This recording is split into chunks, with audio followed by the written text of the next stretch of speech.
ერთადერთი ამის დარგვისას ის უნდა გაითვალისწინოთ, რომ ცალკე მდგომად არ უნდა დარგოთ. უпростоრად რამდენიმე უნდა დარგოთ, რომ აი რაღაცა თეთრი ნიშა გააკეთოთ პატარა კორომი და როცა გავხოდმე თან ეს დაშორებით როგორ შეგიძლიათ? იცი, აი როგორც დევს და შეგიძლია დარგოთ რა. აი 2 მეტრში დააშოროთ ერთმანეთს და ისე დარგოთ, ერთმანეთს არასდროს პრობლემას. ანუ სოლიტერად არ ირგვება, მაგის თქმა უნდა. ერთეულად, თქვათ ეხლა მუხას რო დარგავ ერთეულად, ამას ვერ დარგავ. ნუ იდეაში შეიძლება დარგვა როგორ არ შეიძლება, მაგრამ ის ეფექტი არ ექნება რა. სადაური მუხა. ეს არის ასევე შემოდგომა აქვს ამას სერი. მაგარინის გადაკეთება. ყველა გაყიდულია. ეს არის იტალია. ჩამოტანილი იტალიიდან არის ეს ყველაფერი ასაც უკვე. ეს 1000. გიორგი, ერთი კითხვა მაქვს შენთან, როგორც პროფესიონალთან და ასე შემდეგ და გამოდი.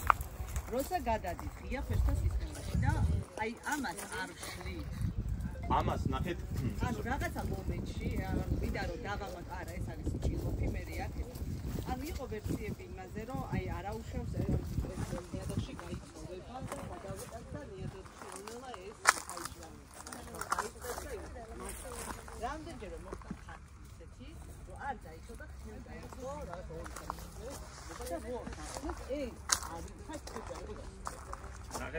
ეხლა მოკლედ მაგაზე გეტყვით და თან გეტყვით, ანუ ისე ზუსტად გეტყვით, რომ ესეა. მოკლედ მცენარეების ეხლა ბიტანოვანი მცენარეების რასაც უყურებთ და ზოგადად მცენარეების ასე ვთქვათ კულტივაცია, გაზრდა და მოყავა წარმოება ხდება ღია გუნდში და ნიადაგში. შემდეგ ხდება მცენარეების ამოღება, იმიტომ რომ ქოთანში რომ ეს გაზარდო ამას უდიდესი დრო ჭირდება, თაობები ჭირდება, იმიტომ რომ ნელი დაექნება მცენარეს, რა. ნელის დააქვს ზოგადად ქოთანში მცენარე. ამიტომ ხდება გრუნტში წარმოება, შემდეგ ხდება გრუნტიდან ამოღება და გაქოთნება. როცა უკვე მზა პროდუქციას აქცევენ გასაყიდად, გადმოაქვს ქოთანში, ერთი ვეგეტაციის პერიოდი გამოივლის, ანუ ფესვი დაიძრება, ქოთანში გაიხარებს და უკვე ის გამზადებულია გასაყიდად. ეს არის იდეალური ნერგი, რა. ეხლა რაც შეეხება ამოღების თავისებურებებს, მოკლედ, ამას იღებს სპეცტექნიკა, რა თქმა უნდა, ანუ ხდება, ასე ვთქვათ, ჯერ ხო წარმოებისას ეს ხეები აუცილებლად, ანუ მუდმივ ნარგაობად რო თავი არ ჩათვალონ, ყოველ 2 მაქსიმუმ 3 წელიწადში იღებენ და გვერდზე, თუნდაც 2 მეტრში გვერდზე გადარგავენ ხოლმე, რომ მცენარე მიეჩვიოს ფესვების შეკვეცას. და ისი არის ეხა კონკრეტულად ესაც და ბევრი სხვა მცენარეც გაზრდილი რა.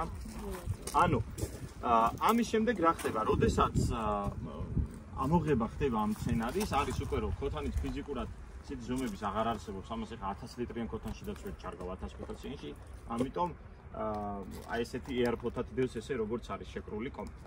აუცილებლად ხდება ჟვალოთი.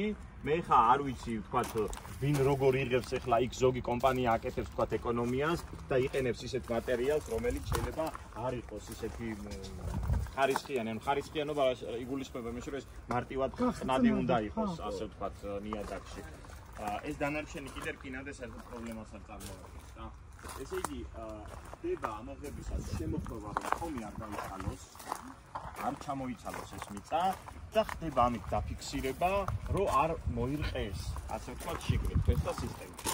აუცილებლად ხელუხლებელი უნდა ჩაიგოს. ანუ, როდესაც აი შეხედეთ ეხლა არკისტრებს, უყურეთ, ხედავთ რატერი რომ ეს ამოღებული როცა ამოიღეს და გაამზადეს იყო ამის, გადაიტანეს, გაახარეს, გაიფოთლა და ნუ ეხლა თუ ამოვიღებ თქვა ქოთნიდან, ეს აღარ გამოჩნდება, ფესვებს ეკნებათ გარეთ, მაგრამ ამ ტექნოლოგიით და ამ პრინციპით ხდება ზოგადად. რომ არაფერი აბსოლუტურად როგორც არის ის შეფერვა, ერთეული შეფერვები შეიძლება ჩვენ ვთქვათ, ქოთანში დაფიქსირება დავუშვათ, მაგრამ რაღაცა მოხდეს და რაღაც გამო ვერ გამხაროს მცენარე. ესეთი ერთეული შემთხვევები ზოგადად ხდება. მაგრამ ანუ მასიური არ არის. როგორ?